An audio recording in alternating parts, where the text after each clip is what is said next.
How's it going, guys? Hope you guys are having a great week. So, as you all know, today is N7 Day, guys. We got an announcement that Mass Effect is gonna get a remastered trilogy called the Mass Effect Legendary Edition, which is coming out in spring 2021. It's got me super hyped. And today, as part of my live stream, I actually watched the N7 panel, which was organized by the lovely Jennifer Hale, the voice actress who plays female Commander Shepard. During the stream, or at the beginning of the stream and during it, unfortunately and quite frustratingly, I had a number of technical issues, which meant that some people kept getting this error 1000 code that kept popping up, which meant they couldn't actually watch the stream. They could jump in and sort of put comments in the chat, but they couldn't actually watch what was going on and watch my reactions. And I felt really bad for those people that missed out.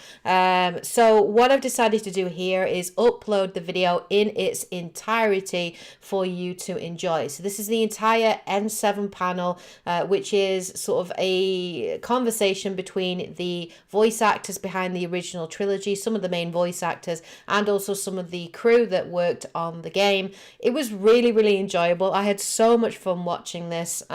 So hopefully you'll enjoy it and you will enjoy my reactions as well. So without further ado, let's jump in and please enjoy, and I hope you guys have a great week. Of course, take care, and as always, happy gaming. See you in my next video, guys. Enjoy.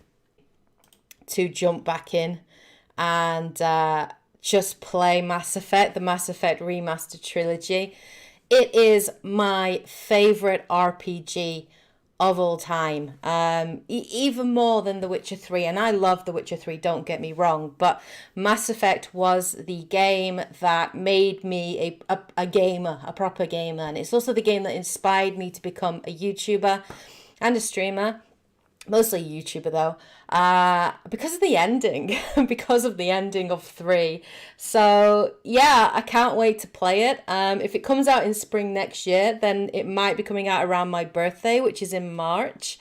So that has me very excited. I'm freaking out as well. I am so friggin' excited. But welcome to the stream. Hello, everybody. Oh, yay! Hey, I'm not blocking anyone. That's awesome. Let's all wave to everyone all over the world watching on N7 Day. Hello, N7. So, This is so an exciting. insane accomplishment of technology because all of us here that you're watching are literally all over the place right now. It's crazy times, but we have Mordin. gathered our forces together for one very special N7 Day 2020. How things are going to work today. I've been gathering questions from all over the place for days and days and days. I think we got over 1,000 questions, awesome. comments, and shout outs from all over the world, really. And so we're going to be going through those. We're going to be taking as many of those I as romance we can, Liara hanging actually, out, telling stories, and then and Garrus. at the very end, we're going to do but I hear some Kaidan's line quite good. readings and just have the best time that we can. I think we're here for nearly 2 hours, I think. So we're gonna have a long time. If you're tuning in live, thank you so much for spending your afternoon with us. It's a crazy day, but it's a happy day, and I think all of us are jazzed up. Some of us are inebriated, so it's time to rock and roll and have a good Error time. 1000. Try it again, Sahil. Just reload it. I know, right? Try it again. So I'm going to quickly go through the roll call of who is here. Dante knows how to fix that problem. then He'll we'll tell get you in the started, chat. Okay? And first we have lead editor Karin Weeks, who is in my window down there at the bottom. Hi, Karin. So good to see you. We have lead writer, Mr. Patrick Weeks, the killer of men and beasts. Happy to be here. Wow. The breaker of hearts. We have the VO director, casting director, Caroline Livingstone. Hello, Caroline. I didn't know you were coming until like yesterday, and I'm so stoked to have you here because it makes my job at the end so much easier, and I won't have imposter syndrome. We have the voice of Commander Shepard, Jennifer Hale. Happy to be here. I fucking And love we Jennifer have Hale. I heart the other Jennifer voice Hale. of Commander Shepard, Mr. Mark Meer. Hello. Love Happy Jennifer N7 Hale. There we go. I heart we have Jennifer the Hale. voice She's of awesome. Liara Tassoni, Ali Hillis. Hi, Ali. Hello. I don't see. Is Kimberly here yet? Do we have Kimberly? She'll be joining us in progress. Okay, so we don't have Kimberly yet. I think my windows are maxed out. I've never moderated this many windows, so we'll see how it goes. It's gonna be interesting. Is We have Ali the just voice holding of up a Kaidan, picture of Alenko, Liara? Raphael, It's Sbarge. funny. Hello. We have the voice of Jack, Courtenay Taylor. Woo. Is Courtenay frozen or just very stoic right now? She might be very. We'll see. It's never been that Stats run a fast. little on the cool side, so. Yes, we have the voice of Legion, Mr. DC Douglas. Confirmed. All right. The voice of Oh, I Sam love it Traynor, so much. Alix, Wilton, Regan. All right. The voice of Grunt, Mr. Steve Blum. All right. The voice of Mordin, William Salyers. Present and accounted for. Oh, so exciting. The voice of Thane, Oh, Keith so Farley. cool. I am alive. All right, and my name is Ash. I'm a video game CM. I've been doing a podcast for about 10 years. I've had the pleasure of having a lot of these folks on over the course of my 10-year podcasting journey. And this is an absolute treat for me and an absolute pleasure to hang out with all you guys for such a long time. Like most of you watching now, Mass Effect is for me a very special game. It's regarded as my very favorite gaming franchise in all the land. I love it so much, and I am so incredibly excited to hang out with you guys on N7Day. How's everybody doing? It's hard to ask so many people, but is everyone feeling pretty good? Oh my God. There's Yeah, so I'm many here things. now. I need to say, It's a little weird. that this happened because it was just N7Day, and why don't we all get together and it would be really fun. Kimberly, welcome. Yes. There we go. Yeah. She is. And it There we go. happened because of that. I had no idea about the remaster. Had no idea. Oh, come on. And It was just so the happiest obvious that it was coincidences, going to happen. Along with, one or two other things in the news, Yeah. Yeah. Yeah. I'm not lying. What's going on? Anything interesting happen? Yeah. No. No, there's a Just a woman normal day. something, and I don't know. Yeah. Someone's playing, I don't know, golf forever. I don't know. So for those watching all over the world, Hale threw this all together, and this is all her baby. So if you're at home You watching, and Ryan Green and Ali was helping, and yes, well, thank you. we're all one big happy family. But Thank you're the one who pulled us all together. So give Jen a round of applause at home. Is this the biggest Mass Effect cast reunion that's happened thus far? To my knowledge, it might be. Yeah. I don't know. I think it's so. pretty. Caroline's good. not I've a been yes, in. so I would say so. Yeah. That's Yeah. unbelievable. Have Yeah. any of you guys not met each other before? Are Yeah, any of you- Oh, Yeah. I've only met. I think We met at Dragon Con, but yeah, I think it's like a 60-40 kind of split thing. That's Yeah, so weird exciting. because they So must this is, like, the record first time at some like of you guys different have ever times. done So that's a so panel and stuff weird. together. DC Well, and I are welcome. divorced, but we're getting back together. So. Nice. I'm glad it's working out. There's a lot of happiness today. There's a lot of joy. It's a very joyful day. So your reunion is one of the things that we're also happy about. So like I said, what we're going to do is we're going to Please let me know, blaze guys, in the through, comments a what number of the community audio questions and that we video got from all quality over is the like. place. Because now I'm We super have some paranoid amazing because I had shout-outs 7 to in here and people now I've that only got been 3. touched by the Mass Effect franchise. And I'm so not we sure whether have I should be all stopping and sorts of stuff starting to this go or through. just And at hoping the for the end, What best. we're going to do is read a bunch of So lines. please let and, me know. Caroline's here, and she's What a you want me to professional. do? She's going to do that part, which is great. So let's go ahead and jump into some questions, and we're going to keep things nice and loose. So a lot of these questions are for everyone. Some are specifically directed to cast members and crew members. So we'll see how things go. The first one is from Great Siamon. Okay. And the question So is, why weird do you how some believe people the get it and Mass some Effect people series don't? is beloved by so many, even so long after its release? The player has real choices and real impacts for the choices that they make. And that's part of what you were saying, Patrick and Karin, about the way it impacts you. You feel like it's a lived experience as opposed to just jumping on a track and running through a thrill ride. And there's nothing against that at all. But Mass Effect goes a lot deeper than that. And I sense that in my relationships with fans and with all the community that's I hope that's everyone can built jump around back this game in. just from the actors. Yeah, I mean, I as a player and as a huge fan, I agree 100%. There was something very magical about the scope of the narrative and the characters you met along the way and the relationships you formed. And I feel like everyone that's watching in the audience right now feels the exact same way. There was a magic that happened between the written word and the way the performances were captured that really made for a unique experience that was unlike anything I as a player had ever played before. So it captured lightning in a bottle, which is why I think, you know, we're still celebrating in 7 So days, if you have a 7 years look, their later, names and are at the everyone bottom. still loves you So guys. Ali and we Hillis want is more. Liara. So I think, William yeah, Sayers you is guys hit the nail Mordin. on the head, DC just from Douglas the is outsider's Legion. perspective. It is Jennifer something Hale really is special female and Shepard. magical. I Mark do have a Meer comment here. is This is a shout out male from Shepard. Ghost Rider, Courtenay is Jack. 21601. This is for Jennifer Yeah, and then Hale. Alex Says, has "I'm said from she's the Sam UK, had a Traynor. really tough time, and I had to look after my I dad think from an Kimberly early Brooks age, and is the Shepards taught Ashley. me so much, how to be I strong, think. how to keep going, and not let anything take my will to fight. They literally saved my life. Hi and I can't everybody, thank welcome them to the enough." stream. Thank you so much for jumping in. And we got So really to sorry for cry. the I few know. We you're not got the only so one, many Jen. of these. So And sorry for the I technical wanted to issues say at the really start. quickly that I said love we Jennifer got over Hale. 1,000 I of these love in, Jennifer and I'm going to Hale. put them all in a PDF and send them out to you guys, just if you want to ever look through them. So even if you're watching and your question doesn't get read, they're still going to have an opportunity to look at all these kind words that you guys said. Oh, And there's a that's lot awesome. of them because, like I said, with a story that means so much to so many people, a lot of people are touched very personally by the narrative and by your performances. So it's cool to see, you know, you guys are celebrated on. I can't wait for the remaster. I'm so excited. I mean, it's really amazing the So amount excited. of people that I have had come up to, and I'm sure Jennifer has the same experience, that have had a really hard time, have been going through a really rough patch, and the game helped them through, whether it was a family matter, whether it was medical problems, things like that. People identified so closely with Shepard and the crew and with the characters, and it let them get through actual problems in their lives. And it's really an honor to have been part of something like that.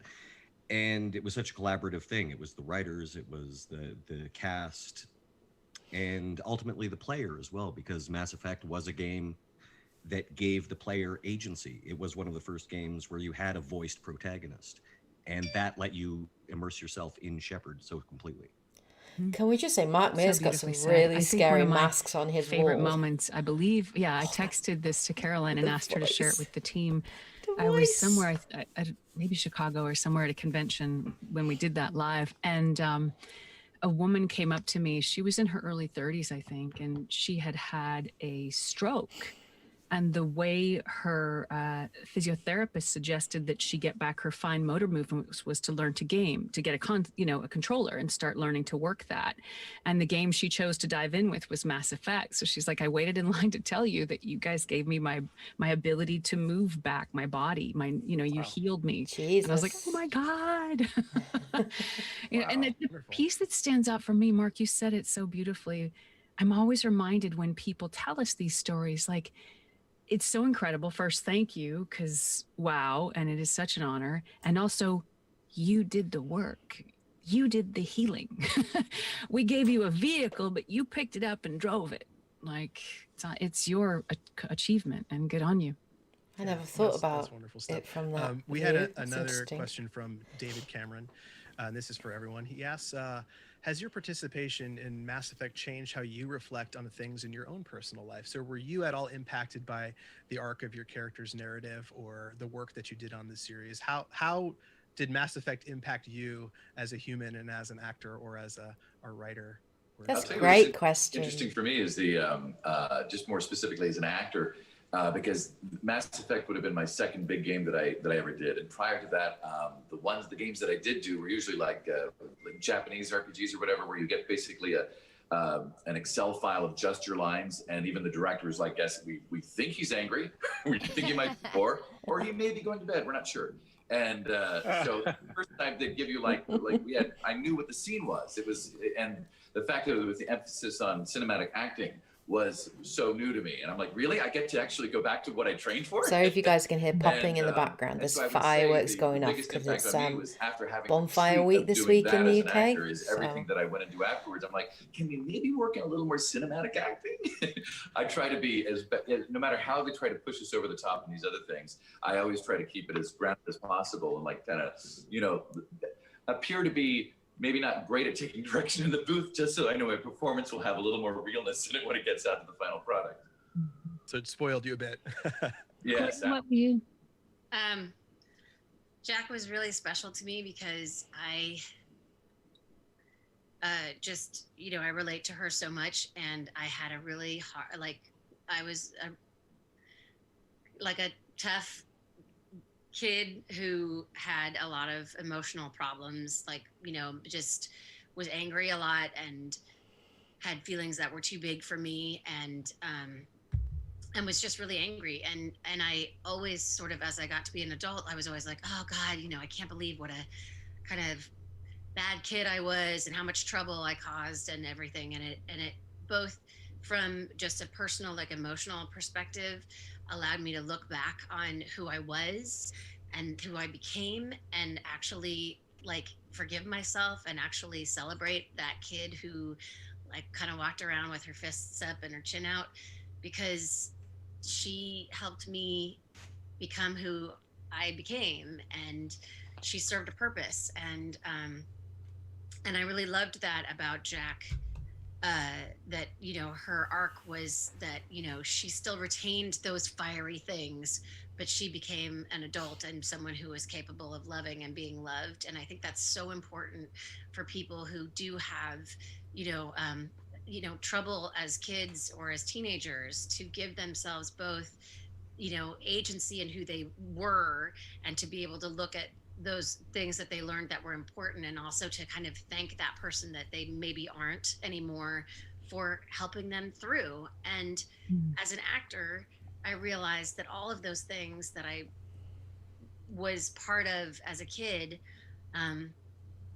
gave me so much more emotional bandwidth as an actor, that the things that made me weird and angry and just punk rock are the things that I draw on all the time for acting now, all the things. So I tell people all the time, like, the things that make you weird or an outcast or strange, or people pick on you, or, you know, the fact that you got your hair pulled because it was pink when you were in high school or whatever. I mean, that doesn't happen now anymore, but it did when I had pink hair, and are the things that are going to be your superpower. Like, to hold them close to you because they will serve you, you know, and I think that was a huge lesson for me, and for me as an actor, and also as a touchstone for me to talk to people who love this game, because that's what I hear all the time is, thank you for putting this woman out there. And I thank you guys so much for putting a woman who is not traditionally beautiful and doesn't have the traditionally like Zaftig figure that, you know, is supposed to be so desirable, and is a woman who is fully expressed and is capable of anger and all of these emotions that, you know, so often we didn't actually get to bring to screens.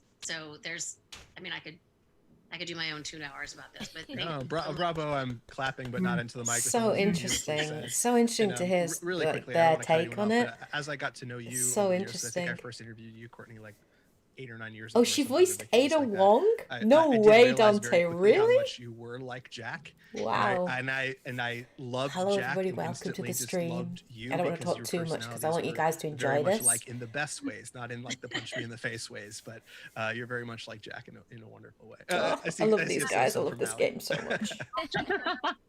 Anybody else want to? Can I build on something that Courtenay was just talking about? Absolutely. So, just as Courtenay was talking about how she identifies with Jack, I don't know.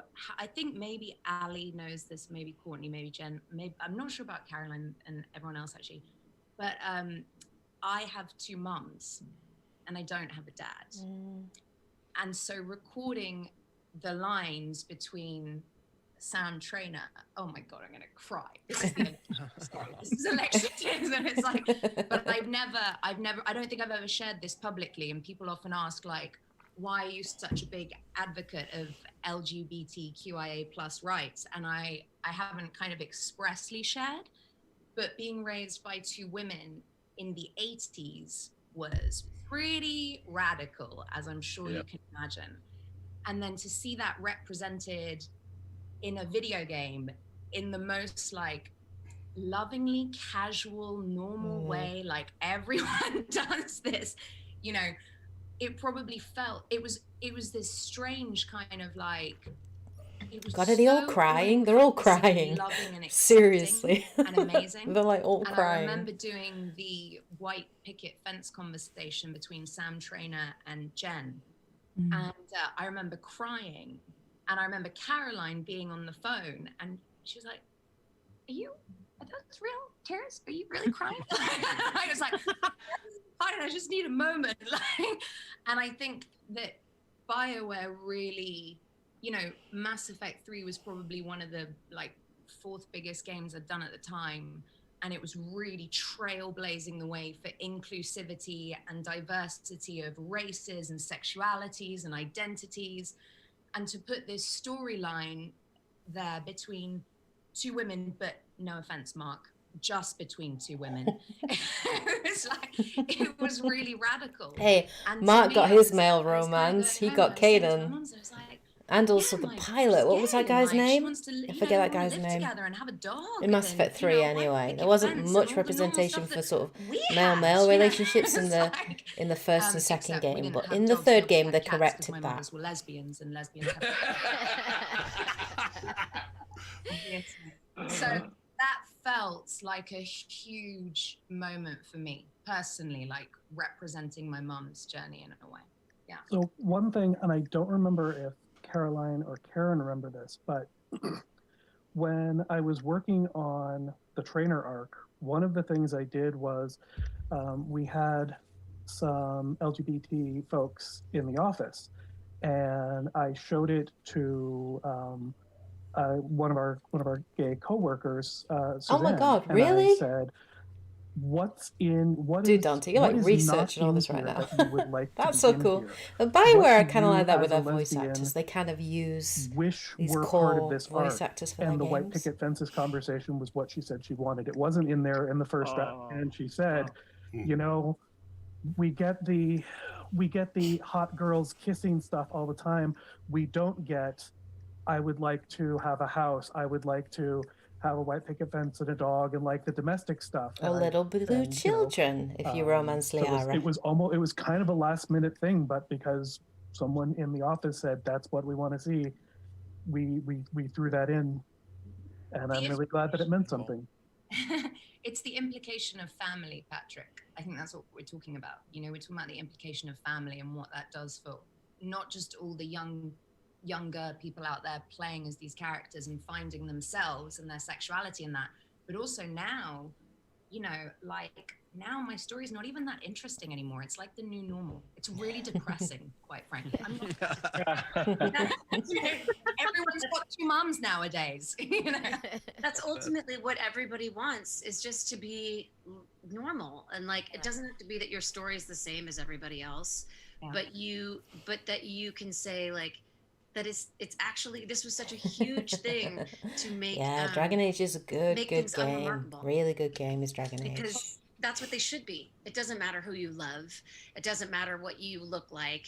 It doesn't matter, you know, all of these things are just, it's just options. Yeah. Luckily, Ashley, the space racist, learned that lesson. Space racist. Space racist. I was like, Space racist. Oh, dear me. Those are great answers. Authenticity, right? It goes back to the authenticity. Well, I don't think Dragon Age needs you guys it. kept that throughout all of the games, and when we go down to the core of Maybe people Origins. really clung to with these games, I feel like everybody out there, all you guys, would raise your hand when we say, you know, everything about that game was authentic. Everything was justified. There's so many times in games, especially, but you know, all across, you know, the acting world, we actors deal with things that just don't seem justified. They don't seem tangible. They don't seem real. We kind of have to roll with it, and you know, our directors help us through. But in this case and with these games, just everything was so authentic and so real, and we could tell that everybody behind the scenes was doing their homework and doing what they needed to do to create these relationships that had the texture and had the reality, and they were grounded. And I believe that's really what made the difference, you know, with you guys and the writing incredible, and Caroline guiding us through. And when something seemed we were questioning something or didn't understand why, it was so amazing that you guys were always on hand.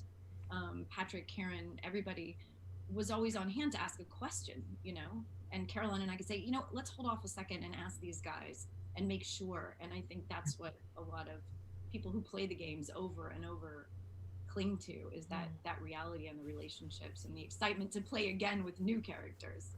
Although I'd appreciate it if you'd stick to blue babies. Yeah. And that's Not one thing, interspecies snorkeling. right? That's one thing that I think was that sticks out to me just listening to you guys and this whole experience. And I don't know what the word is, because there was more than humanity obviously involved, but there was so much honoring everyone's humanity or speciesality. Yeah.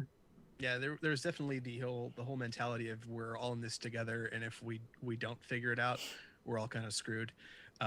Which is you know, it's a sad message, but it's true, and it's kind of one that's unfortunately reflected in modern society these days.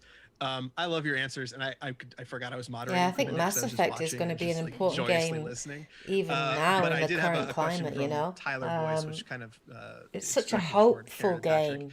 Says, what do you look for in Some things I writers love or about narrative it. designers when it comes to Mass Effect? How can you tell in someone's resume, portfolio, etc., that they have the right stuff? So what is it about writing a game as robust as this that is that you, not that you're looking to hire, but what is it that you guys look for in a Please team? hire me. Please hire me. I would say it's a little hard to tell from a resume right off. I mean, technically, we are excited about people who are familiar, you know, play enough games, they're familiar with branching narrative, because that is the thing that makes writing for these kinds of games really different from any other kind of writing, is being able to construct the words and the stories in little branches and bubbles and just be able to technically keep up with that. A lot of our writers come from either playwriting or screenwriting backgrounds. So I think the ability to, as you all were saying, connect with the characters and figure out, it's when you're writing, you know, how to write a line that is conveying information that is absolutely contrived and written and sculpted in a very specific way, but makes it sound very natural. And that's where, you know, Caroline is a huge part of this process, because she will very politely and kindly say, you know, humans can't say this. People, these words don't work that way. And so she really helps us to, you know, to craft those lines and to, you know, make suggestions about how, you know, what we're trying to say, how the words can come out, and how you all can be given the best tools to express that. So I think people who really understand, who are really good at writing dialogue and using dialogue to convey not only plot points and go there and kill that person, but good, you know, emotional, how to make emotional connections between the feelings and the words that are coming out of all the mouths of the pixels. Good answer. I would agree with all of that. The other They thing had to be I very would good add at like is that, muting the mic at the right time. our games are games about voices and characters, and a lot of what we look for in a writer is two things that on the surface are very different. We look for someone who can bring a unique voice, who can write with a unique style. Chris Latoile, the writer who did the original writing for both Thane and Legion, for example, like, you know, they have such unique voices, and DC and Keith, you brought them to life in such a fantastic way. And then sort of the counterintuitive flip side of that is that also, because it's such a team process, because I was one of between 5 and 10 writers on each Mass Yeah, Effect you game. should put your And Karin was one of, I think, yeah, your 3 others, fan 4, fiction so yeah. handle in here, Dante, because The your ability fanfics are really, to really blend good. I in think with a that lot of my voice so subs would that enjoy reading them, Shepard especially fans always of sounds like Mass Effect. Shepard and They're not really good Patrick guys, Shepard actually. or Drew Shepard They're or they're a lot of Chris's fun. Shepard. They're original characters, Because but they're there set are in, times when I think, Mass I Effect have, 3 in I, that kind as of Patrick would time have to write period. a Thane line, and I have to be yeah, able to. they're very good. I will never do it as well as the original writer, but I have to be able to mimic that voice so that the character sounds consistent. And our ability to do that well enough that the voice actors, with Caroline's direction, can bring that home and make it sound authentic. That's one of the important parts about making the game feel consistent.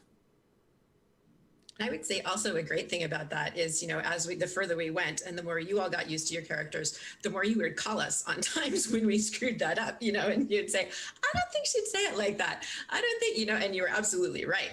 And so that for me was really exciting. The more games we did, was just everybody understanding these characters so well that it was sort of like you could speak the language of your character, and even better than we did sometimes. So that was much appreciated. So the short answer is get good, right? Just write a lot, and get very good at it. Find your voice, right? Absolutely. Find your voice as a writer and be able to collaborate, right? That's what I'm hearing. Yeah. It's actually a good segue. We have a question from BioJim for DC. He says, how challenging was it to bring emotion to a character that was just discovering that he could experience emotion? Oh, well, for an actor like me, it was very easy. No, Legion was one of my favorite characters. What was interesting about his it was story arc was so interesting from the 2 audition across to 3, and the way that his story ended, so painful but so beautiful at the same time. Like, I love Legion. I love his his dancing and his sense of humor. I love him. At someone's funeral. And so they wanted, so it was to have the emotion of somebody speaking at that, but also that you're also a robot. So they wanted something in between Hal and this other thing. I can't even remember the breakdown of the character. But once you kind of find that middle line, it's actually sorry, I've had coffee and no food, so it's all good. I'm there with you. Essentially, it's that when you're a young actor and you first go, for me, what I noticed with the people that I studied with back in the 80s, and we started in these lower classes, trying, really just emoting as much as we could. Oh, that's an interesting idea, and then at one point along the process, the learning process, a click happens, and all of a sudden you stop working.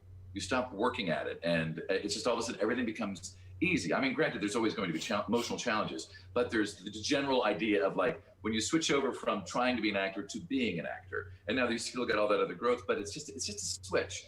And that's what kind of doing Legion is that there's in that dialogue that in that middle row that you're supposed to go, it's just turn the switch off.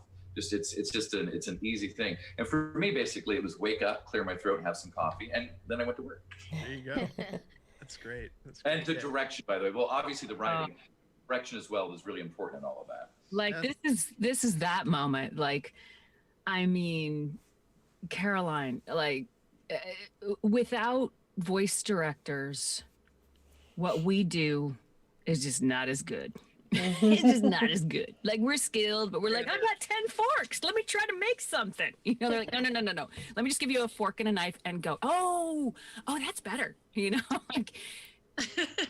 it's funny. I've interviewed a lot of these guys over the past 10 years, and Caroline, they all talk about you like you're Gandalf the White coming over the hill, in the middle of the interview. And then Caroline said this to me, and it all made sense. You're so modest. You're shaking your head. No.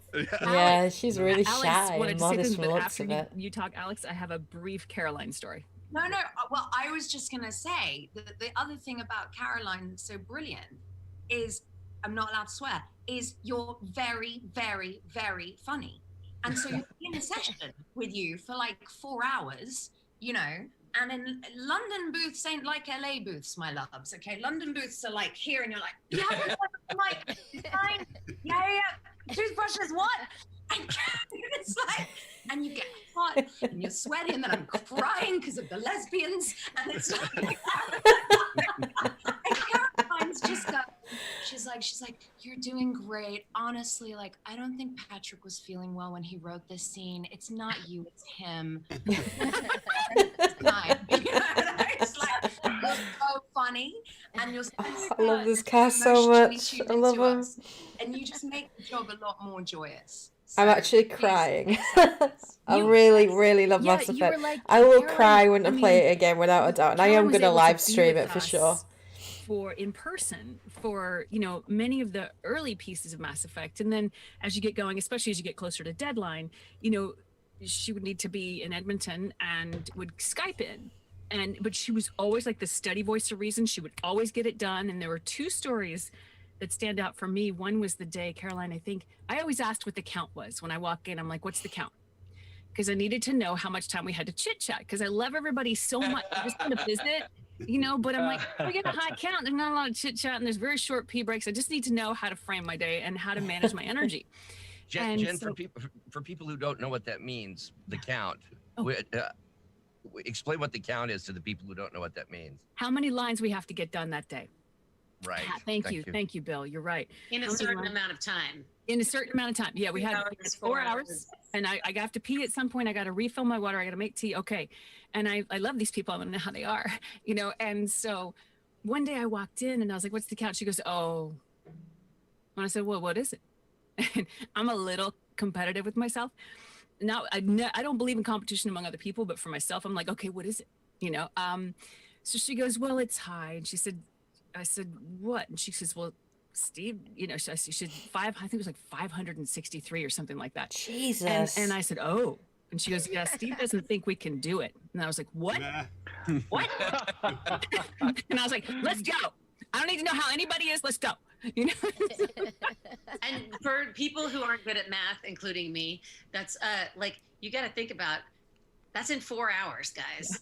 So that's like, is it 2 lines a minute? Is not where you're like 2 lines a minute, whatever, but that's people listening back. That's you making adjustments and stuff like that. ABC so takes. So she's a master. Well, they are masters. Fortunately, it was short stuff. It was like DLC. It was Citadel. It wasn't as. I love the Citadel DLC. If you're doing 600 lines, 4 hours. That did happen though. I remember it being very clear, like hearing down the line this edge from Jen, which was like, did someone say I can't do that? And then it was just like game on. There was just no stopping. I've never surpassed that line count. What a ridiculous. But she was hell-bent. It was happening. Don't tell me I can't, because then I have to, even if I don't want to. Exactly. That's beautiful. I love that so much. That actually segues pretty good into a question we had for Caroline. Let me find it.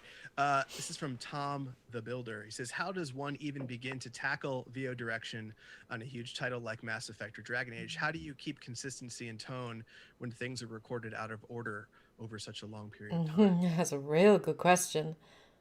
That's a thick question. I always like these behind the scenes kind of questions. As far as consistency goes, that's all writing and editing. Like they know the voices, they know the story so completely. And honestly, it's just, for me, I just have to consume as much as I can. Like I try to let it rain on me. I watch as much as I can. I read as much as I can. But there are often times in the booth where I'm like, I don't know where this scene is being held. And sometimes it's like, okay, I'm going to make something up on the spot here because I'm not 100% sure. And sometimes it's a shot in the dark. I mean, 40,000 lines of dialogue, it's a lot. It's a bit trippy. So I really do have to rely on the editors and the writers. They give situation synopsis at the top of the scene. And also, I'm not going to lie, sometimes the actors are like, oh, no. Like Mark was really good with that. No, Cab.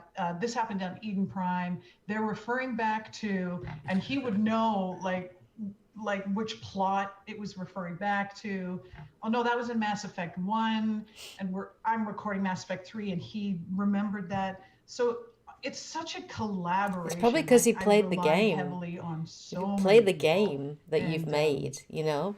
that's all I have to say. No, I wonder if they did that. Well, I'm like, shocked and scandalized before, to hear because that I know because Matt you were my Meer is a rock. I was gamer. depending on you the entire time. Yeah, he's a gamer, so. I have to say that about you, Mark. Like, we've had the good fortune to work together on a couple of things, and we did that lovely the thing.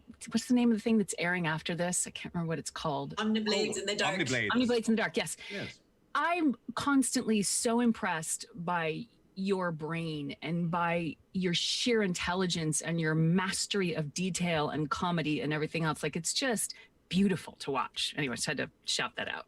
Oh no! Please go on, Jennifer. I think we have another hour or so. I like Mark Meer. I like him. Let's talk about Mark. Birds talk to each other because they're near each other on my screen, and I'm like, oh, Oh, no. what? no, So you- no, really? That's really annoying that you're still getting That was that the error. one thing in Mass Effect I wish we could have had more of Two was, PC, one phone, still getting was error Mark and Jennifer 1000. talking to each other. Well, I always thought that in the Citadel DLC, you could have. I think actually when I went, we could have gender flipped the clone. yeah, that's what I was thinking. Like, that would have been so good. when I went into the booth to record with Caroline that day, I was just like, "Oh, hey, wouldn't it be a great idea if like they switched the chromosomes on the clones? So like male Shepard would fight a female Shepard clone, and female Shepard would fight a male Shepard clone." Would have been so and good. And Caroline was like, "That's a great idea. We need to record this because." This... Significant telomere shortening to X chromosomes. Problematic. I would like to put out that challenge. I've done this at conventions before, and no one has taken me up on it yet. But some talented fan with access to the Citadel DLC and editing skills, could you please put that together as They've a moved YouTube around. video, please? I just realized they've just I'm moved, putting it they've out moved now, around. on Look N7Day. at the chat to see who's going to do it. Yeah. So if you're worried, I am going to be uploading my reaction, this whole thing, on my YouTube channel later. Dante, can you send a message to Sahil just to let him know that that's what I'm going to be doing? So he'll be able to tune in and watch it on my YouTube. It won't be the same as watching it live, but yeah. Yeah, because it was wonderful to be able to play that. And that kind of loops back. I also have my Carolyn story about coming in. A lot of people don't know I didn't create the role of Mordin Solus, and I'm probably the luckiest person that's on the screen right now because I got to come in late to something that is amazing, and I was allowed to find Caroline let me find my way to where I needed to be emotionally to play that final scene, and it was one of the most moving things I've ever gotten to do personally for a piece of interactive art. So yeah, I was pretty happy with how it ended. You know, that caused something to mind. If I could just share this for a second. You know, as actors, we go into our profession for a variety of reasons. But I think the Holy Grail is a space where we can fully stand in our humanity, calling on the absolute best of ourselves. Jesus.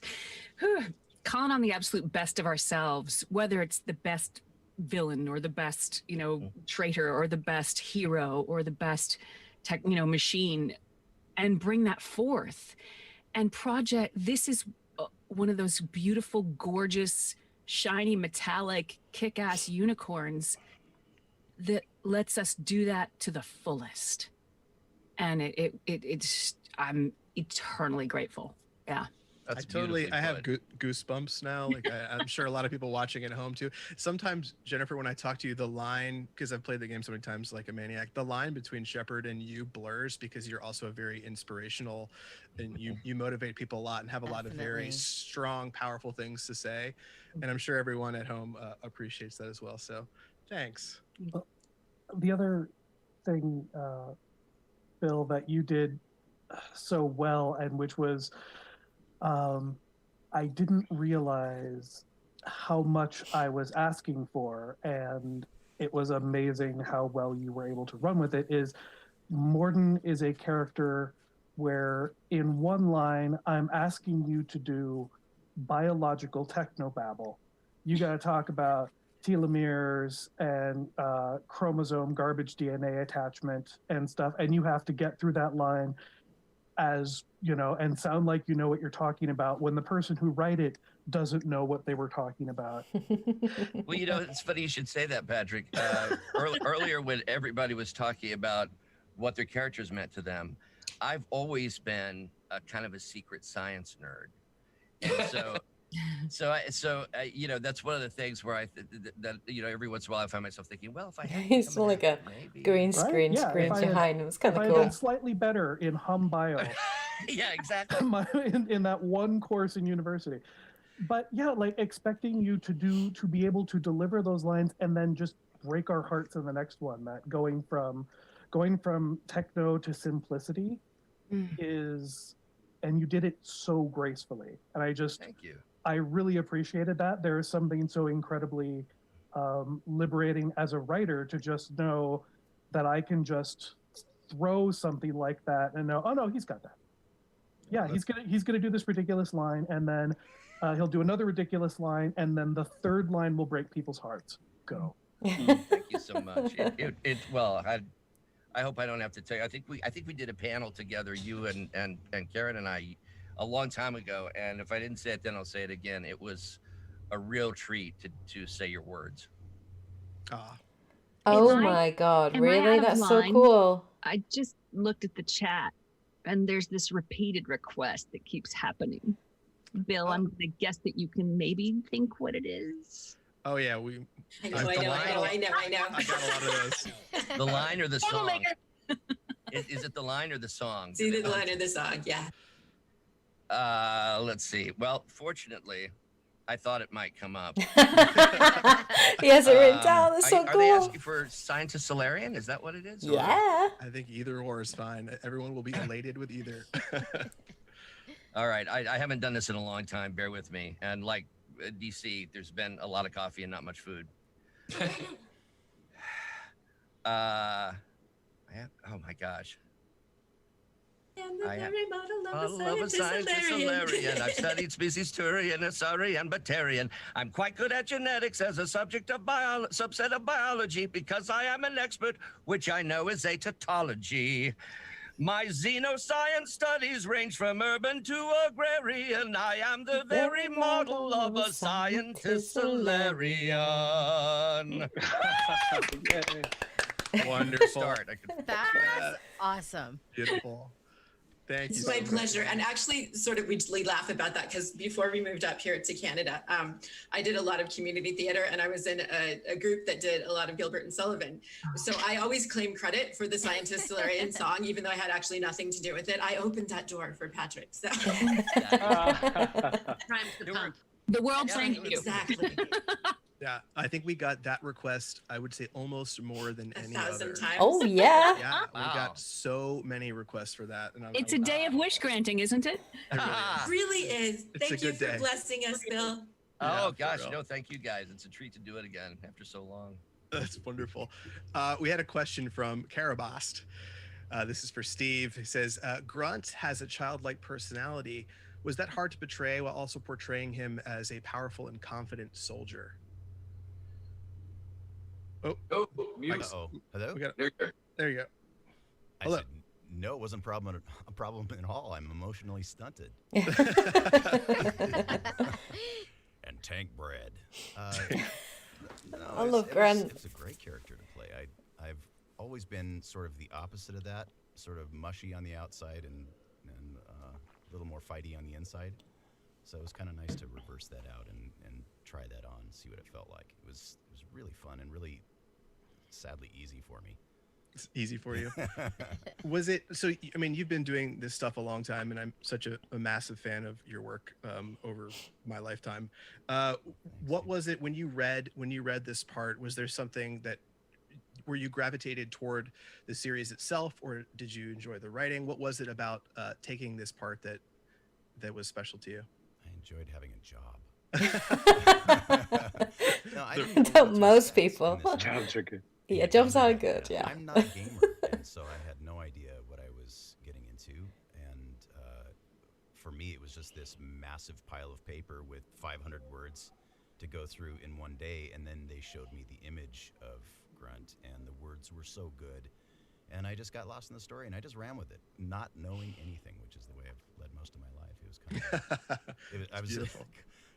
Grunt was kind of a perfect character. He's got such an amazing voice so as Steve Blum. So this deep. next question's from Paul It's Gilliam. awesome. It's So for, awesome. Jennifer, Ali, Courtenay, Kimberly, and Alix.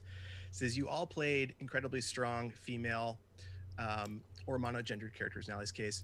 In the series, do you feel any sense of progress in how women are portrayed in video games from the scripts, and how much still needs to change? Oh my God. That's a loaded question. I mean, this was, I spent my whole life, I wouldn't say beating my head, because I took my steel-toed boot and kicked the glass ceiling over and over and over, because I don't believe in it. It just is illogical to me. I used to say to my agents when I first started in LA, and they would get commercial copy, I'd say, can I read the announcer? And they'd say they want a dude. And I'd say, can I read the announcer? And I'm like, you can just throw it away. You don't have to send it. Just let me audition. And eventually they did. And then eventually it got to the point where I did an enormous amount of commercials. And now, and that was part of that wave where women are now everywhere. And being a part of this game that has now created the expectation that there be a female player character, is one of the greatest things of my life. I feel like, oh, holy crap, that I got to be in that seat and do that. Casey Hudson, who is our glorious loving overlord, is not here right now, but he is, my experience of him is that he's a more reserved person who doesn't seek attention. And we were at GameStop at midnight on a Saturday at the release of Mass Effect 3. And I had heard, because of I'm looking in the camera, all you guys out there really pushed the honoring of Femme Shep as well as Bro Shep, male Shep. And everybody at BioWare listened and put Femme Shep on the box. And when somebody dropped that, oh my goodness, when somebody dropped that first box in front of me, I was like this. And I stood up on the table, a la what's his name in that movie, and held it over my head. And I screamed at Casey Hudson over the crowd, Casey Hudson, thank you. And he was like, oh God, make her stop. So good. But it was a divine moment. And this game did that. This game finally was the moment when the boot crashed through the glass. And it's glorious. And it's not my boot. It's a boot happened to be on my foot, powered by I played Femme Shep the whole way through, Deeks, the whole way through, of desire. Probably gonna play Femme Shep again. And men, I love right beside the work that them, Jennifer Hale did in pushing this series. And that's she was incredible. So that was my experience. Great. That's wow. Great. Well, I think that things have definitely changed for the better. For roles for women of color, brown and black women. So I'm excited about all of that, because I've noticed, especially since, I don't know, just this year, one good thing that's come out of 2020 is just this movement and this awareness of just inclusion, and the lack of it. So I feel like the copy I've been getting sent for auditions has just been drastically changing. I'm seeing it change before my eyes. More and more roles for me, really. So it's really exciting. And I think Ashley was always such a strong character, and I felt very badass playing her. And I felt very lucky and privileged to get to voice that role, because I felt like this was something important happening at the time. So it's just, I don't know, it's exciting to be a part of it. And I missed the very beginning. There's going to be a remastered. Oh, right. Yes. I just wanted, is that for the ones we did, right? Yep. Yeah.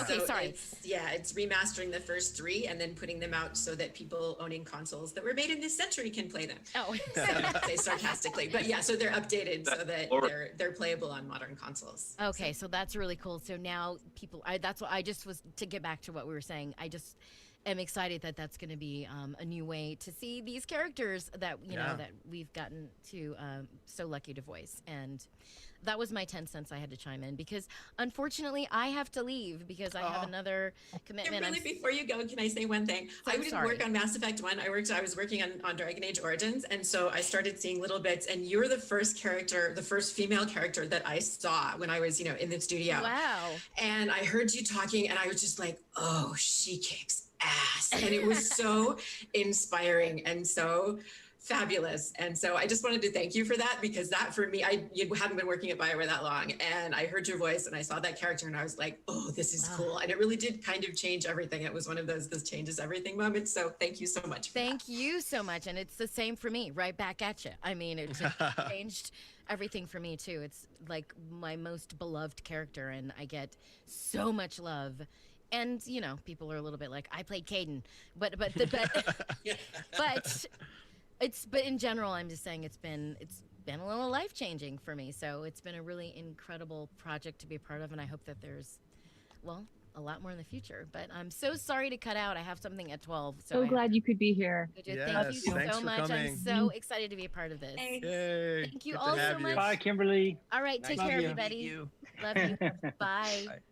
Just to touch on that too, I think that not only did this game change how women are seen, so many of us have benefited in the fact that a female player character is the norm now, that it's expected, and not only females now, but people who are LGBTQ player characters, that you can be whoever you are or whoever you are not, and I think that's so incredible, because I think this game changed that in across the board about empathy to people who are not like you, and the opportunity to play someone, because I've talked to so many gamers who say, I'll always ask them, obviously, I was female player in Fallout, but I always ask, because I'm like, you well, can never who'd see play? your own And I'm always character so in Fallout very to much. hear in these big franchises, I like to be that able to so many see my men character ended up that I playing the create, female so character.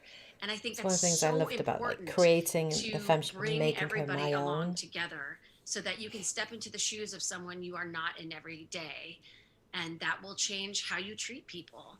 Absolutely. And I joke about interspecies snorkeling, but it's important. Representation is important.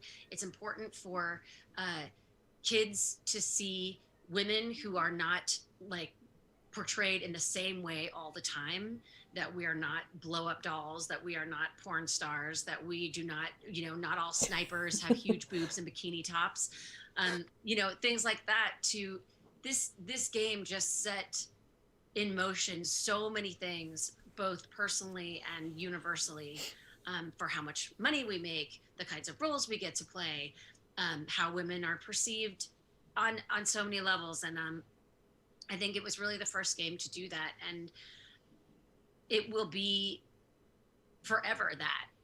And also, I got to meet some of the most incredible women working on this game.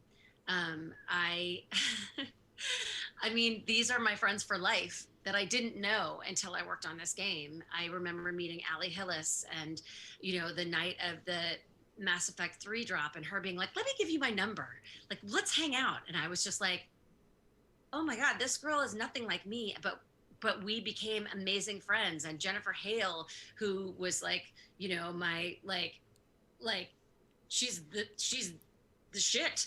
And this game brought me together with her. And Alix, I go to England, and I have this friend for life, and seeing all of you guys at conventions and people I knew beforehand, but now we have this bond. We're like a club. Yeah. You are the crew. We're family. We are we're a kind of family. And that's very special, and it's something you don't see on a lot of projects, especially that have been around this long. People keeping in touch and having the amount of love that they have for one another. It's really special, and I think everyone watching at home is pretty aware of how rare and special it is. And it's really, really cool for people at home to be able to see the actors that portray the characters they love. have this much genuine love and affection for one another, because a lot of times actors on projects don't even meet in games. It's just not really what happens most of the time. So it's a really cool special thing. So. Well, and part of that is because of the success of the game, right? Because it just continues, and here it is now being reinvented once again. It's just sort of like coming for the next generation, and we've been able to travel the world and connect with one another. And just to piggyback on what you said, Courtenay, which is what this is the writing, this is the BioWare team, but I was always amazed that this game had brought more women into gaming than any other game until it had arrived. Which always just moved the heck out of me, and obviously that's just grown and grown and grown. Music in the background. Was that the intent? I wonder. I mean, or was that just sort of a something that kind of had was a byproduct of what you've done? I wonder about that. Well, one thing that it's funny. I would love to take credit for this, but I don't know how much any writer or any of the Mass Effect devs were really thinking about this. But one thing that has really struck me about all of the characters, but especially the female characters in Mass Effect, is they're allowed to be flawed in ways that female characters aren't always allowed to be flawed. They don't have acceptable girly flaws. Jack is angry, and Tali is racist against the Geth. She has problems, and Ash Williams is a military, is a career soldier who also has some issues because of her past, and those are things that in a lot of cases women don't always see that as something they're allowed to have as a character flaw. And getting to see Liara go through a dark patch in Mass Effect 2 and lose a lot of her softness and then kind of have to grow stronger through that. I'm not proud of it, because it wasn't me. It was kind of everything, and it just happened. But I really think that changed some things for the better, and maybe helped open some doors that way. Yeah, Can I actually just ask? Can I be Ash and ask you a question just to follow up? Because I'm just so curious about this. It's just because I've heard, and perhaps you've heard this reference, but I'm just so curious from your point of view that Mass Effect is or was the Star Wars of video games, as it were. Like there's that whole period of time. And then there's Star Wars, and then there's everything else. That it was somehow a marker of how then everything changed after greatness. that. Have you heard that? What do you think about that? What's your? I mean, it's a big mantle to carry, obviously. But what do you? What's your sense of that? I don't know, and like Patrick, like I didn't come onto the franchise until it was already rolling. And I mean, in one sense, we're just, up here in the snow and the dark, typing away and doing our things and just trying to make as good a game as we can. Yet when you step back and you talk to people and you hear about it and you realize, oh yeah, this is kind of a thing and people like it. And I mean, one thing I'm grateful for is, Mark mentioned earlier that, it was one of the first games to have voiced protagonists. So that was a big deal and a big expensive deal for a lot of games. And, BioWare's protagonists had, traditionally up to that point been, you could choose male, female, and so that was an important cornerstone, but it was a big expensive commitment to make for the studio to decide, yes, we're going to record it, and we are going to record it with the option of having male or female characters. And just that was the foundation that it was laid on. Like that was a big deal in the industry. And so you do have that sense that, oh, okay, this is something that the people I'm working with, that our leaders feel is important enough to invest in. And so I think that does give you a sense that oh God, I hope it works. Because at that time, it was a risk in the industry. Oh, women don't play games, women, and so it was a risk that the pretty much entirely male leadership of the studio at that point decided was important enough to do, you know, and so that does set up an expectation that, okay, we need to make this good. However it does, we are committed to all right, Deets, doing thank this you for diversity popping by. I think I'm doing probably this going to play diversity some to make Crash this Bandicoot after diversity this, happen but in a I coherent might way, stop and hopefully, start the and in stream a way just that because of means the things to issues that people. it's So had. I Get a would say quick not drink, necessarily at the toilet break, time, and then but as I'm going it to play some goes Crash and Bandicoot we tonight have like joy of I promised I interacting with would fans do, and people who because have obviously you played guys it, voted for it. yeah, it's really humbling to be a part of something that means so much to so many people. I also I think don't know it's, how long this again, panel is going to go on, to be they fair. bring, you know, we have me and Caroline and Karin here, and it makes it seem like I'm the writer. I was one of so many, you know, again, five to 10, and I was the junior baby writer on Mass Effect 1. I had just gotten to the studio, and Mac Walters fell down a flight of stairs and messed up his back, and they pulled me over from another project while God. Mac was healing. Fell down, Patrick. Fell down. I was somewhere else at the time. Very convenient. Yeah. How they bring me over. What did you put on that step? Right? Nothing. It's fine. There's no evidence that the camera was rigged. And I will say Mac was very understanding when Patrick fell down the ice and shattered yeah, his exactly. their shoulder during Mass Effect 2. Mac was very understanding. Like, yeah, we've been there, buddy.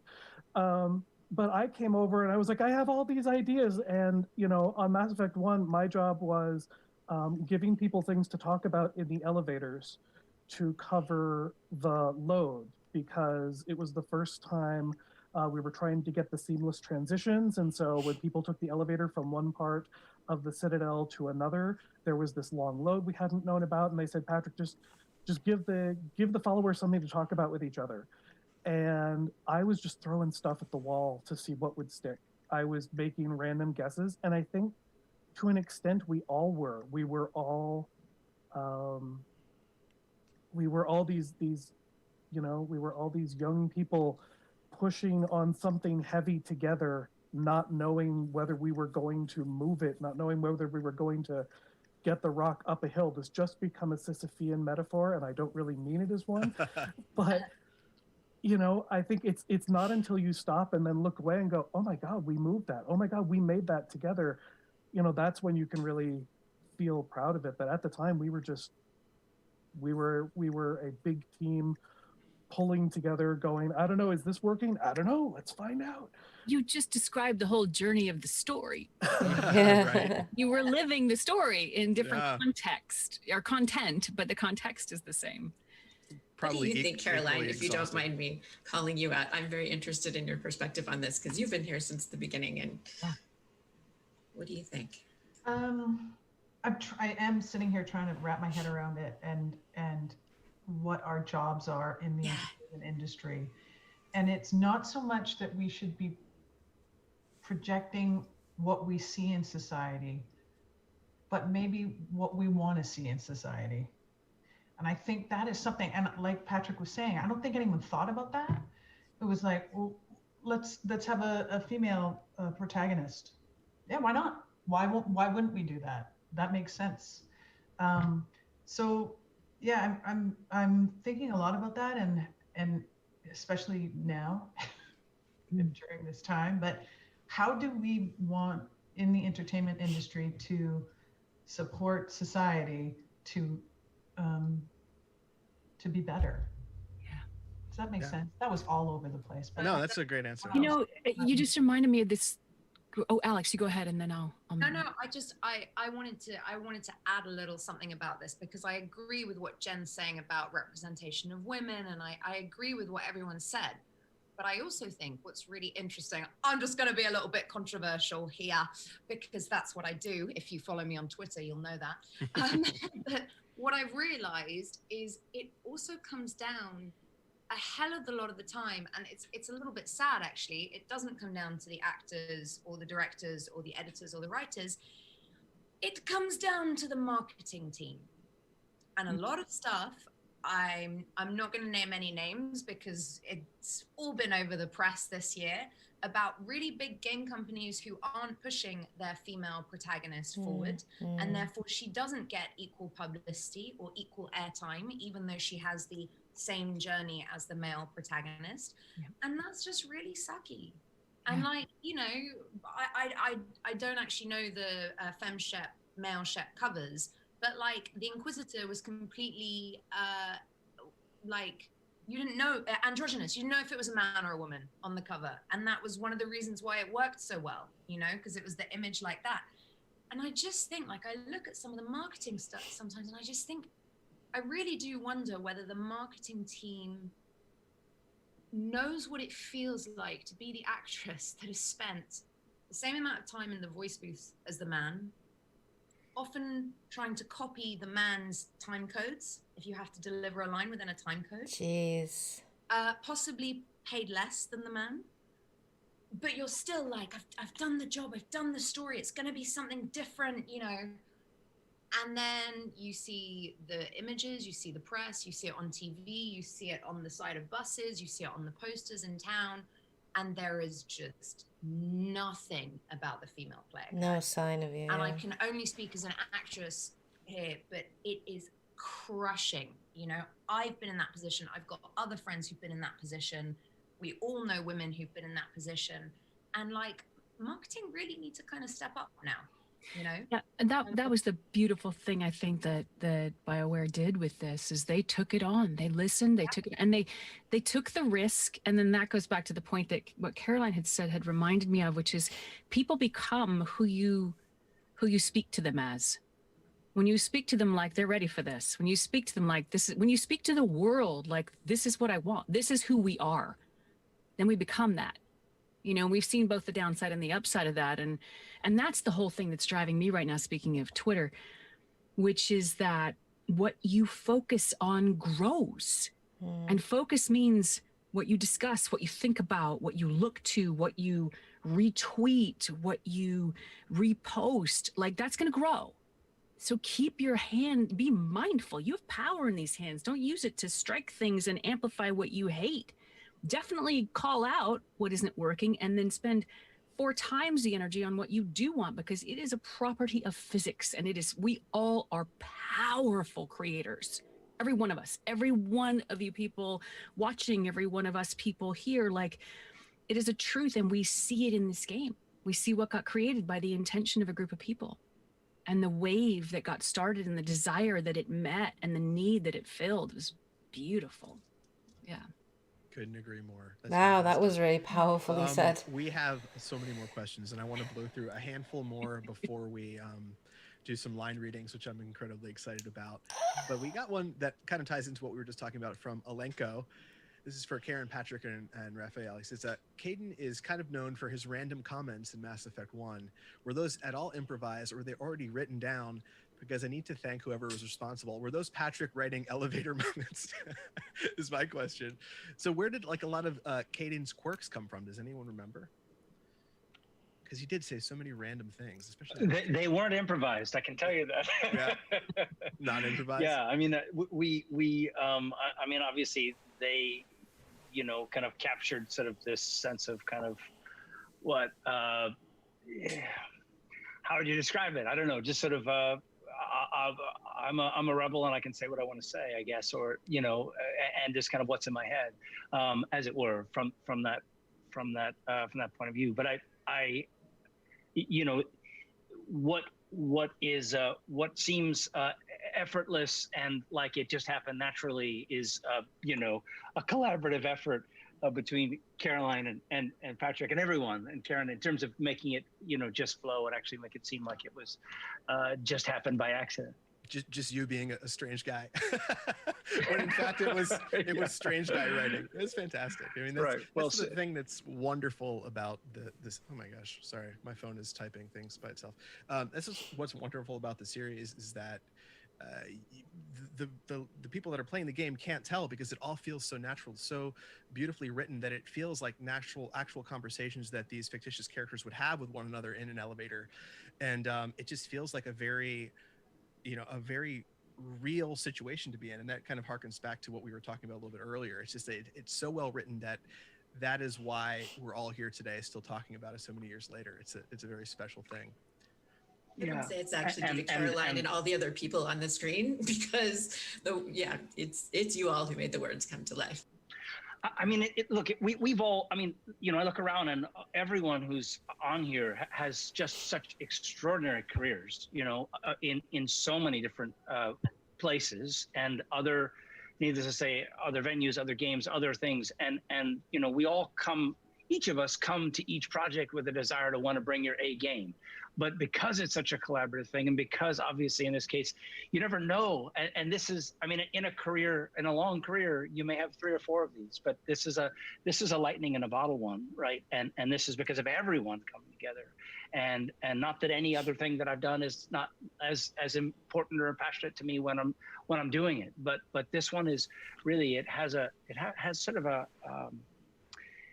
a mushroom cloud kind of quality, sort of almost a religious sort of experience to it. And as the tattoos that people will show you, or as kind of the tears in their eyes when they come up and or are talking to you or shaking, or when there's this sort of sense of like, here we are 10 freaking years later and we're still talking about it. We're meeting on N7Day, and clearly we're going to do this next year. And you know, there's this, you know, Jennifer has started a tradition, but there's something that, you know, we all get to kind of really gather together around this thing that you know, I'm so grateful for, you know, and so I have such regard for each of you and what you bring to this, and to be in your company. It's really something.